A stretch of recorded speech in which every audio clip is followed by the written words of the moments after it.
I just bought the EV that a lot of people will tell you doesn't exist.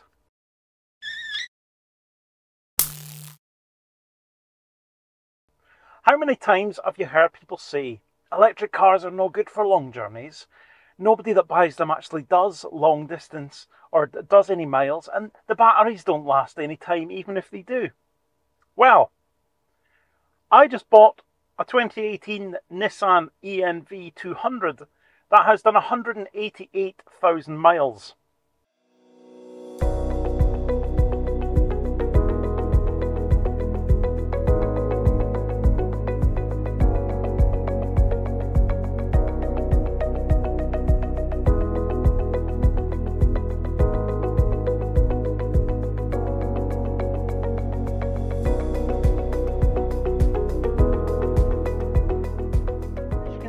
It's not in perfect condition. The dent in the near side wing is going to need some attention. But apart from that, it's all here. It's all present. I picked this up from BCA in Leeds this morning. It's an ex-lease plan car. It looks from the ghosting of the sign writing that's on the sides of it that it used to belong to the NHS. And so, well, your guess is as good as mine what it might have been used for. But used, it certainly has been. 188,000 miles on a 68 plate is pretty good going indeed for any van, really.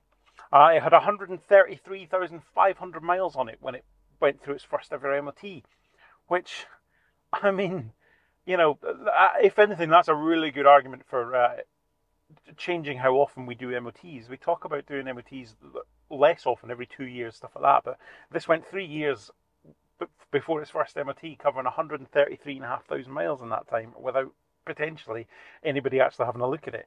Now, obviously, with it being a fleet car, it was probably inspected much more often than that anyway. But it does make you think, doesn't it? But yeah, what we have is a 68 Reg ENV 200 that actually seems to be in reasonably good order. I'm about 50 miles into the journey home. It's 175 miles home from Leeds to Gloucester. I didn't really urgently need to stop to charge at this point in the journey, but I thought it was worthwhile not waiting too long and not letting the battery get like critically low. When you're in an unknown vehicle, battery might not be quite as healthy as you'd expect, especially with this mileage and stuff. So stopped a little bit early, plugged into an Instavolt Rapid, and it is charging absolutely fine. Driving very well too. Suspension seems good, brakes seem good. On the whole, I can't really fault it. Doesn't seem like the air conditioning is quite there.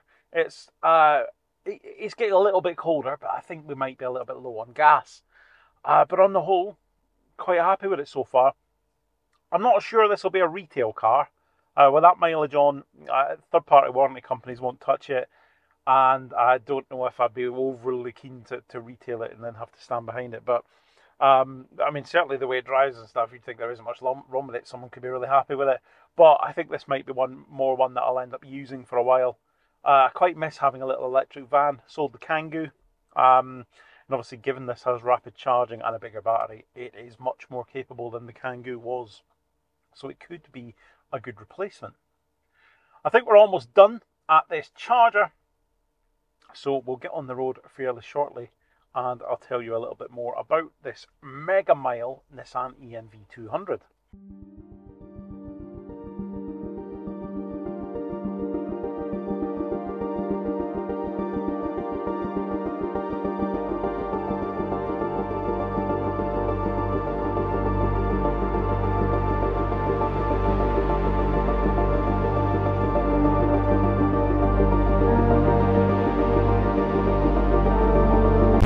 Has to be the closest I've ever come to running out of power whilst driving an EV. Not waiting too long and not letting the battery get like critically low without actually running out. And I'll tell you about the time I run out in a moment. But I'm about 75 miles away from where you last saw me. I'm at the NEC in Birmingham, and when I left the Instavolt charger I was plugged into, the guessometer was showing like 119 miles or something like that. I've done 75 miles of 60 miles an hour on the motorway, not really caning it. and I arrived here with 0%. I had to crawl off the motorway down on to where the NEC is, and when I plugged in, it says 0% on the display on the charger. Everything, 0 miles range, 0% on the dash. I don't know how it didn't stop, to be honest. Weirdly, it didn't bring on like a turtle mode or anything like that. It seemed to. I mean, not that I was trying to put the foot down because I was sure it was going to run out, but that is definitely the closest I've ever come to running out of power, apart from the time that I did. And it suggests that despite the fact the battery capacity on the dash on here, which is like the bars on the Mark 1 Leaf, on the Mark 2 Leaf on the NV200, it shows you this battery capacity, and it's full, so it suggests we're in good state of health here. Leaf Spy might tell a different story. I think it'll be interesting to interrogate the battery and see just kind of what kind of health we're in. But it's looking to me like maybe sort of on a full charge, 90 to 100 miles is probably going to be its absolute limit. I don't know how good or bad that is for the NV200. I know that when it was new, the WLTP range of this would have been a little bit more than that, but I don't know how bad that actually is for one that's done 188,000 miles. What is clear though is that the gasometer is a little bit optimistic, and towards the end it drops off quite dramatically.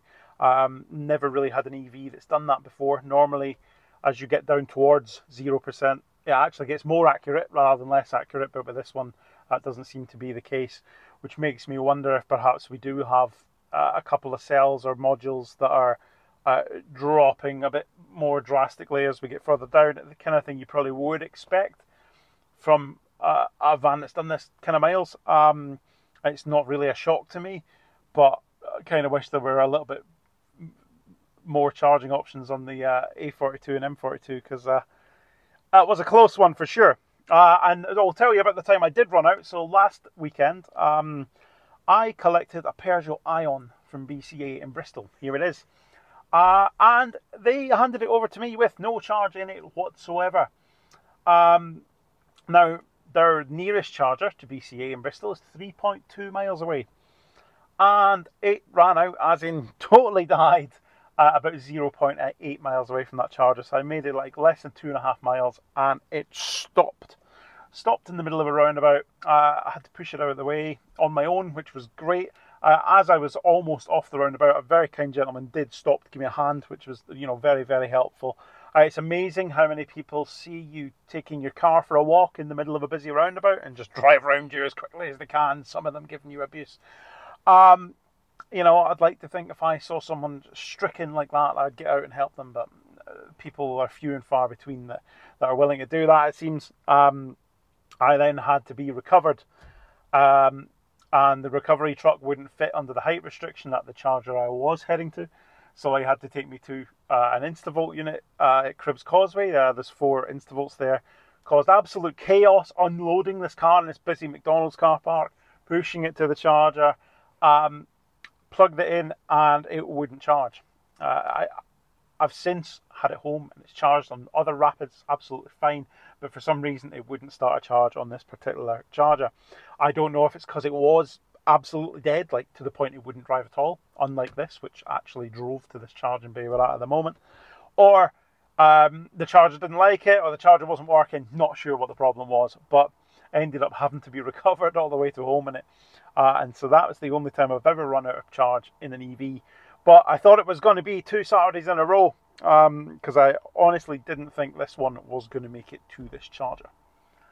We're charging now on this lovely BP Pulse Rapid here at the NEC. I do love this site. I've done a video about this site in general before. If you haven't seen that, there's a link in the description. But I absolutely love it here. There's loads of Rapids. There's actually a decent enough representation of chademo as well. So there's lots. Each of these units can charge 2 cars at a time, and so you either have just 2 CCS or 2 CCS and 1 chademo, which means that people in chademo vehicles like this can turn up and they can charge, but the more common CCS can also get a charge on every unit. There aren't any of these units that are disadvantaged because they've got chademo, which I think is definitely the way to do it. I was quite surprised to find that they've just installed a bunch of new chargers at Gloucester Services. Westmoreland are doing their own thing, and they're rolling out their own charging network. And there's also some open Tesla chargers there too. There is now not a single chademo connector at Gloucester services because they've ripped out the old GridServe units and they haven't installed any chademo whatsoever. Now, I know you can tell me chademo's dead. You know, you've got no new cars coming out with chademo. There's still a lot of new Leafs around, but nobody's producing new cars with chademo. I get that, but there are lots of them on the road still. This ENV200 being a perfect example. And it's all right saying that there's a CCS to chademo adapter, and maybe if we keep this van, maybe we'll get a hold of one of those and we'll try it out. But they cost about £1,000, and that's a massive proportion of the value of this particular vehicle. And that's the same for all your like the cheaper Leafs and stuff like that. You might have a car that's worth 2, 3, 4 grand. Spend £1,000 on an adapter just so you can charge it at motorway services isn't ideal. So as much as I accept that chademo is an outdated standard, I don't really understand why you can't just have setups like they've got here, where there is a representation. You can come here and charge with a chademo vehicle, and there's enough rapids here anyway that it's not a problem, right? Availability is perfect. I mean, there's like one other car charging here at the moment. There's plenty of connectors here, and everybody that turns up here can get a charge. So whilst you can go on about Betamax and how chademo's outdated and whatever, I still think for the sake of putting an extra cable on each unit, just like they've done here. Now, not everyone here has one. It's every like second or third one has them. So the BP have definitely making a decision there to not put chademo on every unit. Fine. But to have none at all seems foolish. But I'm going to go and grab a coffee. And, well, I'll probably bring you back when I make it home in this, because I'm hopeful now that the 50, 60 miles I've got to go isn't going to be anywhere near as eventful.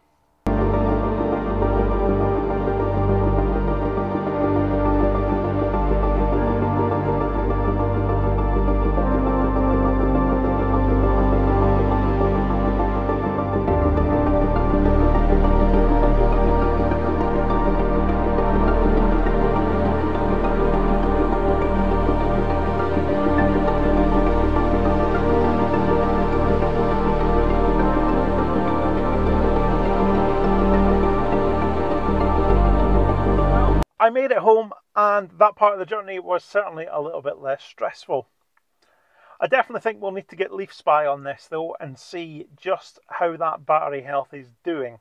So that will definitely be a future video featuring this high mileage ENV200.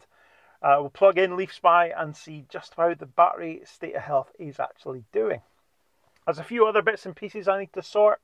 First and foremost, the horn isn't working. Obviously, that being a it's road legal type issue, we'll get that sorted straight away. And there's some other little bits and pieces. The handle on the glove box is broken, so the glove box doesn't close. One of the hinges on the charging flap is broken, so it sort of feels like it's going to detach from the van when you open it rather than just flip up. Gonna have a look at that and see what's going on. If I can find one cheap, I might replace that dented wing, or at least try and pull the dent out, make it look a little bit more presentable. And apart from that, it's in pretty good order. Everything works. Drives well. We will need to get that aircon looked at as well. I already mentioned that earlier. It's a little bit hot on a day like this. And you may not know this, I didn't know this, but on the ENV200, there is actually cooling for the battery, which uses the aircon system, unlike the Leaf. So it's probably quite important that the aircon is working, given that it's used as part of the battery cooling. So we'll look into getting that sorted. I'm sure it will use that stupidly expensive aircon gas, but hopefully it'll just need a regas and isn't anything more major. There's always a risk at this mileage that the condenser's full of holes. I'll probably have a quick look at that and see what kind of condition it's in before just taking it in for a regas. But then the majority of places that do sort of aircon work, they'll check for leaks and all that anyway before they gas it up. So it shouldn't be too big a job, fingers crossed. And on the whole, yeah, I think just tidying up a little bit, and then we'll go from there, really. But let me know what you think in the comments. Do you think it's absolutely mad to buy such a high mileage EV? I personally think it's quite good to show you what the reality of this is. Vehicles like this really would be considered end of life. I mean, even if it had a diesel engine, I'm not sure you'd overly be enthusiastic about a 188,000 mile diesel NV200 probably be something you'd skip by in the classifieds anyway. But the fact that it has an electric drivetrain means it's just a little bit unusual. And hopefully we can dispel some of the myths using this. And so there'll be a few videos featuring this. But if there's anything in particular you're interested in and you want to see, let me know in the comments. Thank you so much for watching. Please do like this video. It would be good to give the algorithm a bit of a kick and get people's eyes on this. Hopefully there'll be enough interest in this high mileage junk EV that we'll hopefully get some new subscribers and what have you out of this. Fingers crossed. But thanks for watching. I'll see you next time.